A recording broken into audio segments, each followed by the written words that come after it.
10, 9, 8, 7, 6, 5, 4, 3, 2, 1. Olá pessoal, Nação que Ginga, tudo bem? Estou aqui de novo, Neném Paraíba, para responder as perguntas que os amigos me fizeram nas redes sociais, lá no Instagram, no YouTube e no Facebook. Olá pessoal, Nação que Ginga, tudo bem?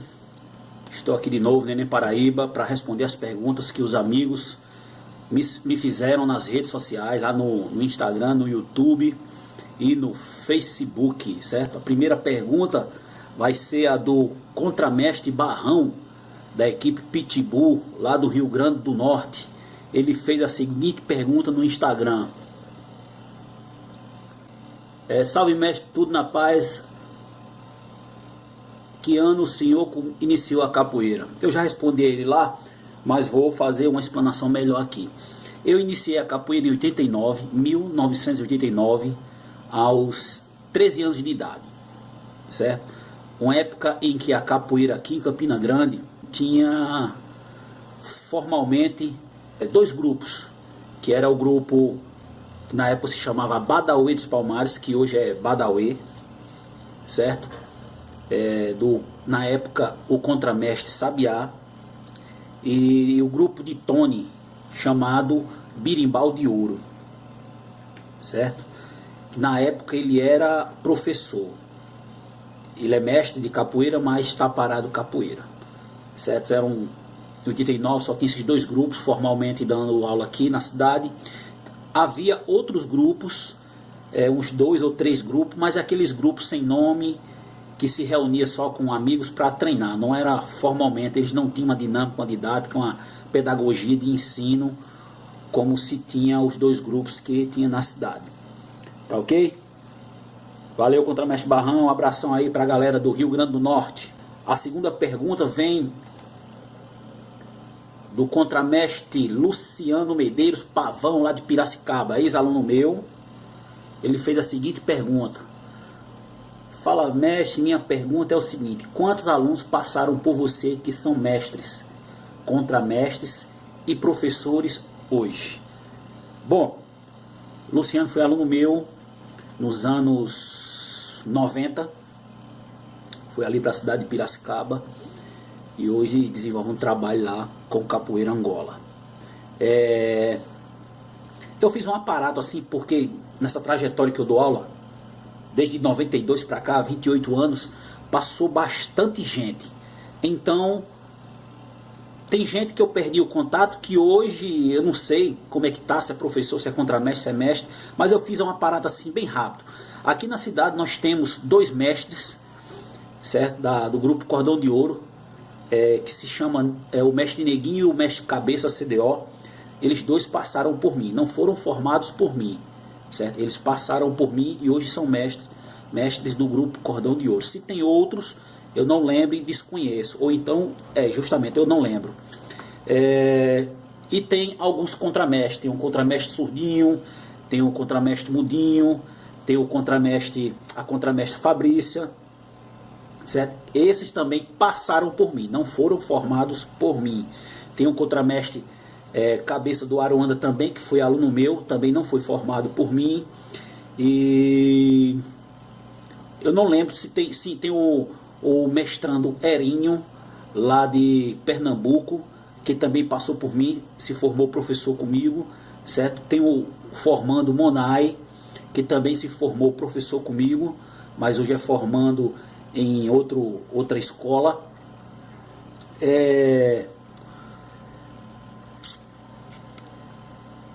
Tem o mestrando contramestre Boff, também de Pernambuco. Tem o mestrando Erinho, já falei, né, lá de Pernambuco.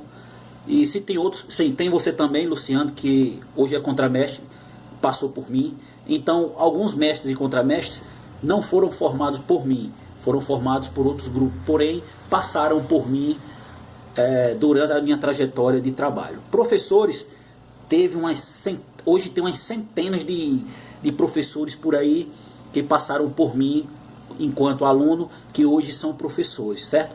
Tem Cal, Almir, Léo, Boff na época era professor, Erinho na época era professor, Monai na época era professor, tem o professor Estilo do Capoeira Brasil, lá da Califórnia, que passou por mim, hoje ele é formado pelo Capoeira Brasil, corda marrom, certo? Tem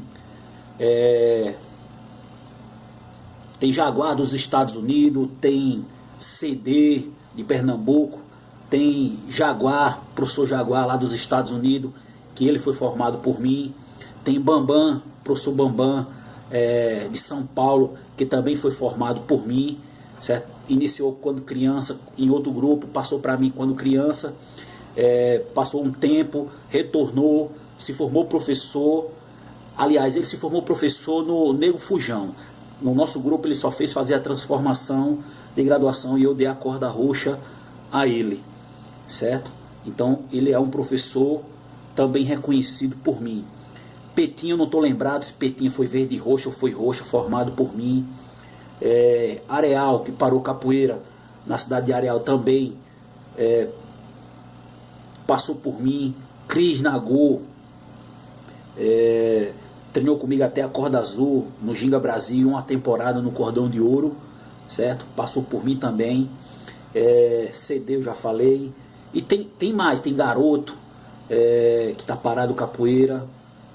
Tem muitos mesmo. Alguns foram formados professores por mim, outros passaram na sua trajetória e se formaram em outro grupo, mas passaram por mim aqui.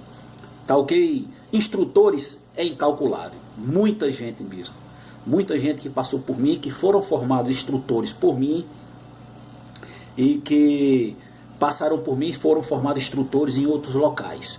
Porém, se eu não falei algum nome e vocês conhecem algum nome, vocês depois me falam e eu confirmo se foi ou não, se eu lembro, tá ok? Vamos passar para a próxima pergunta, que foi a do professor Trovão de Surubim. Ele perguntou: professor Trovão de Surubim, Pernambuco, ele fez a seguinte pergunta: o que falta, fez duas perguntas, o que falta para a capoeira ser mais valorizada no nosso estado? É muito complicado aí. Então, professor Trovão, respondendo a sua pergunta, o que falta para a capoeira ser mais valorizada no nosso estado? Não só no nosso estado, mas em todo o mundo, certo? Bom, nós vemos que durante a trajetória da capoeira, ela teve alguns reconhecimentos, e eu separei aqui alguns para vocês prestarem atenção. Em 1937, a capoeira foi reconhecido o único esporte genuinamente brasileiro por Getúlio Vargas. Tem até a foto na internet, ele apertando a mão do mestre Bimba, né? Depois de 71 anos, em 2008, a capoeira foi tombada pelo IFAM. Depois de 71 anos, em 2008, a capoeira foi tombada pelo IFAM, que é o Instituto do Patrimônio Histórico e Artístico Nacional. 71 anos depois que ela foi reconhecida como esporte genuinamente brasileiro. Depois de 77 anos que Getúlio Vargas apertou a mão de mestre Bimba e falou aquilo, em 2014 foi reconhecida pela Unesco, Organização das Nações Unidas para a Educação, Ciência e Cultura, reconhecida como Patrimônio Cultural Imaterial da Humanidade do país. Resumindo, com todo o reconhecimento e as leis de incentivo, ela ainda é desvalorizada pelos órgãos. É simplesmente os órgãos competentes cumprir as leis. A Lei 10.639 de 2003, que torna-se obrigatório o ensino das manifestações culturais nas escolas. Hoje aqui na nossa cidade, Campina Grande, viu, Trovão? Todas as escolas municipais têm capoeira, ok? Mas não foi um incentivo da lei, foi um incentivo privado do Instituto Alpargatas, junto com a prefeitura da época da cidade. Então, se os órgãos competentes colocarem essa lei em prática, as escolas estaduais, municipais, certo? As privadas, todas essas instituições colocarão capoeira, porque é uma lei do governo, dá o amparo a isso aí, entendeu? Então está faltando simplesmente os governantes fazerem isso. Aí vem um porém, aí vários capoeiristas se candidatam a vereadores. Teve agora o mestrando Manhoso, do Grupo Axé, João Pessoa, teve o mestre Muralha lá em Salvador, certo? Se candidatou a vereador. O filho do mestre Bimba, o mestre Luizinho, lá no Centro-Oeste, também se candidatou a vereador. O mestre o mestre Dunga também se candidatou a vereador. O mestre do Vale, um também dos pioneiros ícones do Pernambuco, também se candidatou a vereador. Quantos ganharam? Nenhum. Sabe por quê? Porque falta os capoeiristas se unirem e colocarem esse pessoal lá na Câmara dos Vereadores. O pessoal tem uma mania de dizer: capoeira e política não se mistura. Mistura sim. Capoeira e política é bom. Quem não presta são uma parte dos capoeiristas. É o ser humano que entra nessa parte de política e denigrem a imagem do nosso estado, da nossa cidade, do nosso país, certo? Por isso que existe corrupção. Mas se a gente colocasse pessoas da nossa área, da capoeira, nas câmaras dos vereadores, certo? No legislativo, lá no Senado, com certeza a gente teria um amparo maior perante a lei, certo? Perante a lei, para favorecer a capoeira e os capoeiristas. Tá ok?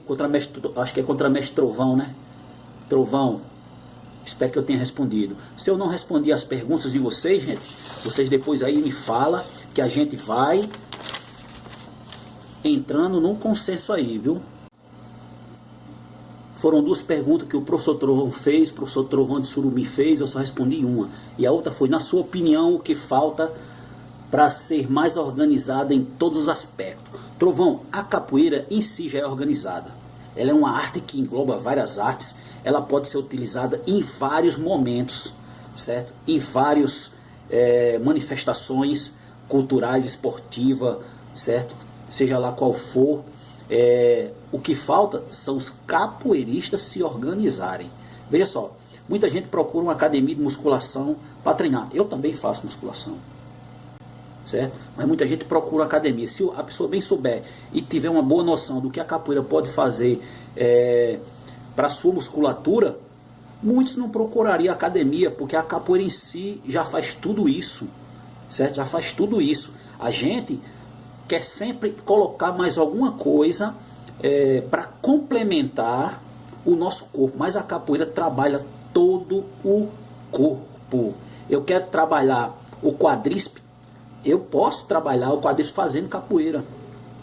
Eu quero trabalhar a panturrilha, eu posso trabalhar a panturrilha fazendo capoeira. O bíceps fazendo capoeira, abdominal fazendo capoeira.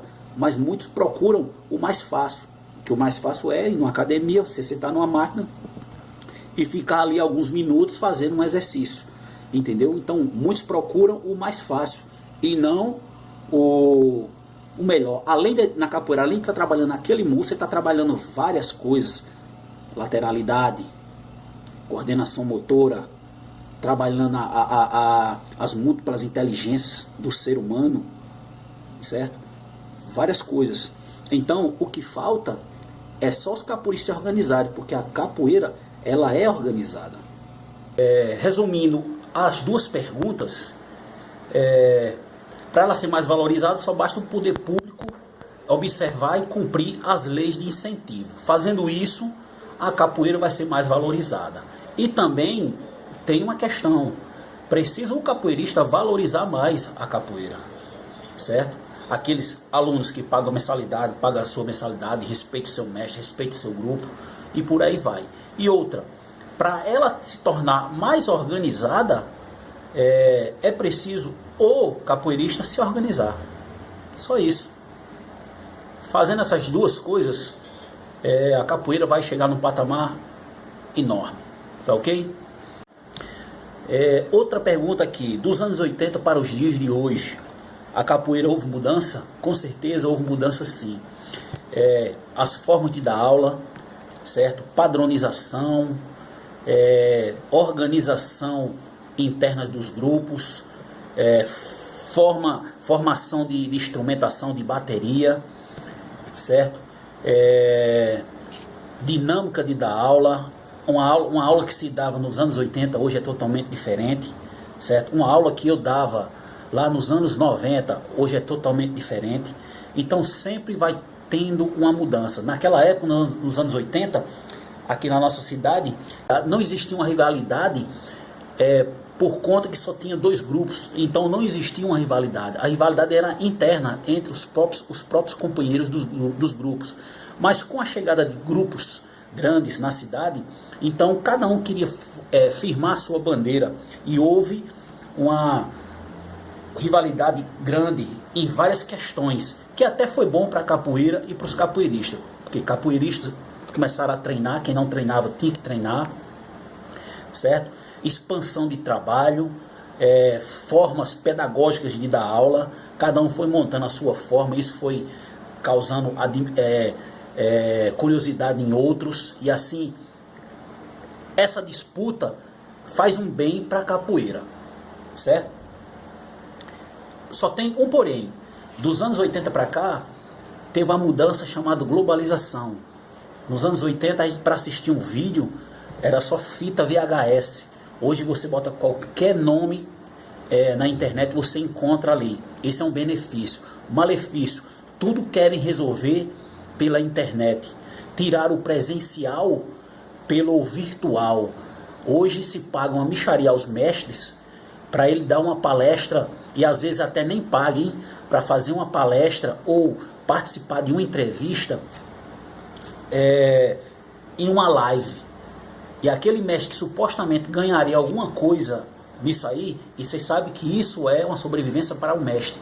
Hoje estão dando uma mixaria e o mestre dá uma entrevista no virtual e por ali fica. Tiraram o presencial, começaram a fazer competições virtuais. Claro, também tem um porém, a pandemia chegou, mas ainda está, certo? Estão tirando o presencial pelo virtual. A gente não pode aceitar isso aí não. Tem que valorizar a palavra mestre e valorizar o mestre. Isso é o que importa. Outra pergunta, um projeto ou um sonho? Um projeto é ter novamente um local meu, certo?